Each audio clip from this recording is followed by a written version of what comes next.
দর্শক, আশায় চাষা মরে, কিন্তু আশায় আশা মরে, এরকম কথা কোনোদিন শুনেছেন কি? আমি অরিন্দম শর্মা, আপনারা দেখছেন পিটিভি রিপোর্ট। আপনাদের আজ আশায় আশা মরার কাহিনী শোনাবো। আমাদের রাজ্যে যে সমস্ত ভাতাজীবী সম্প্রদায় রয়েছে তাদের মধ্যে আপনারা সবাই জানেন যে আশা নামক এক ধরনের স্বাস্থ্যকর্মী আমাদের রাজ্যে কর্মরত আছেন।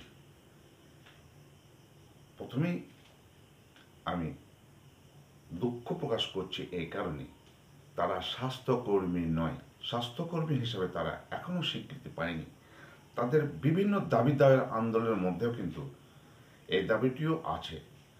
প্রসঙ্গটা প্রথমেই চলে এলো, তাই প্রথমেই বক্তব্যটা বলে ফেললাম। এবার কথা, আমাদের রাজ্যে যে 70,000 আশাকর্মী রয়েছেন, তাদের কাজের নিরিখে তাদের গুরুত্ব অত্যন্ত অত্যন্ত বেশি বলে মনে করা উচিত। তারা গর্ভবতী মায়েদের পরিচর্যা থেকে শুরু করে শিশুদের টিকাদান, এমনকি সারা পরিবারের জন্য যে স্বাস্থ্য সচেতনতা এবং স্বাস্থ্য সেবা তারা দিয়ে আসছে, সে নিরিখে তাদের গ্রহণযোগ্যতা খুবই বেশি, অথচ তারা অত্যন্ত বঞ্চিত। তাদের বঞ্চিত খতিয়ান দিতে গিয়ে এইসব বক্তব্য অবশ্যই উঠে আসছে। ভারতীয় স্বাস্থ্য ব্যবস্থায় একদম গ্রাসরুট লেভেলের থেকে এদের যে পরিচর্যা পরিষেবা তার প্রয়োজনীয়তা সাধারণ মানুষ কিন্তু যথেষ্ট উপলব্ধি করতে পারে। এদের স্থানীয় স্তরে নিয়োগ হয় এবং কাজটাও, অর্থাৎ এদের কাজের ফিল্ডটাও স্থানীয় স্তরেই হয়। এদের কাজের পরিধি, তাদের কাজের ধরন বিচার করে তাদের যোগ্যতা সর্বজন গ্রাহ্য সবই বুঝলাম, কিন্তু মাসের শেষে এদের হাতে কি আসে এটাই তো এখন, অর্থাৎ কত টাকা আসে এটাই তো এখন লাখ টাকার প্রশ্ন।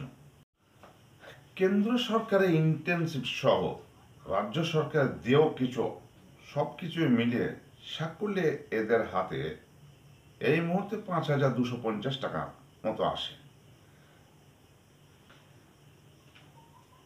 শেষ বাজেটে তাদের বেতন বৃদ্ধির কোনো খতিয়ান না থাকলেও অঙ্গনওয়াড়ি এবং আশা এদের নাকি স্মার্টফোনের দেওয়ার জন্য 200 কোটি টাকার মতো বরাদ্দ হয়েছিল, কিন্তু যতটুকু খবর আছে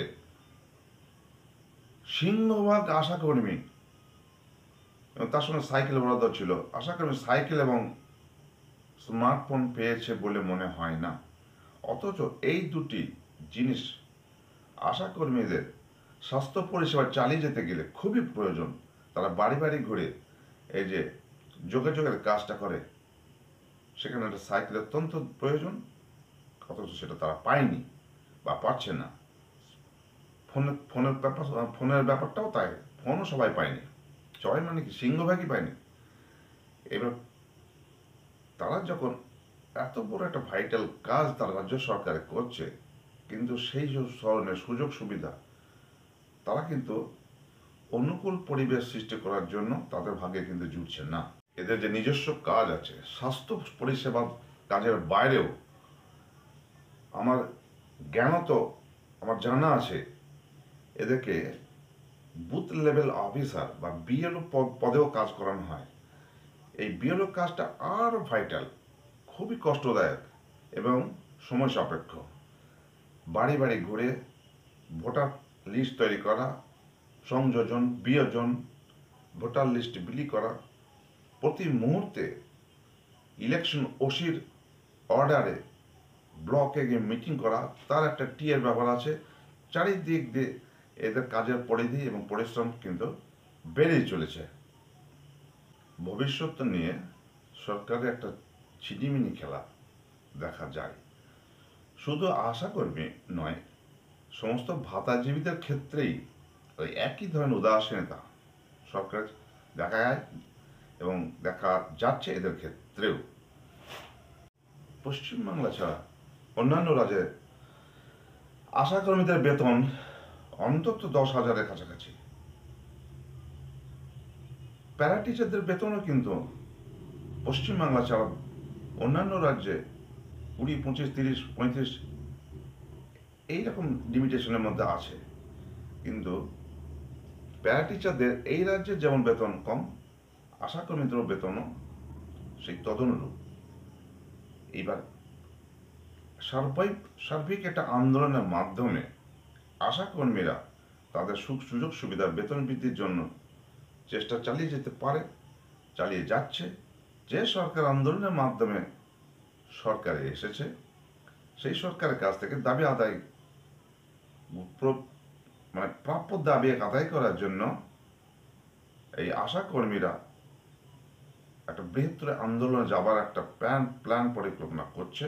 সেই পরিকল্পনার মাধ্যমে যদি তার দাবি দাওয়া পূরণ করতে পারে সেটা তাদের সৌভাগ্য, কিন্তু সেই সৌভাগ্যের অধিকারই নেই তারা হতে পারুক আর না পারুক। তাদের কাজের নিরিখে তারা যে শ্রমদান করছে, সমাজের প্রতি যে দায়বদ্ধতা দেখাচ্ছে, সেদিক দিয়ে বিচার করে মানুষ, জনগণ, গ্রামবাসী যারা সার্ভিস তাদের কাছে পাচ্ছে, এই ধরনের আশাকর্মীদের প্রতি মানুষ হিসাবে সবার কৃতজ্ঞ থাকা উচিত বলে আমি মনে করি।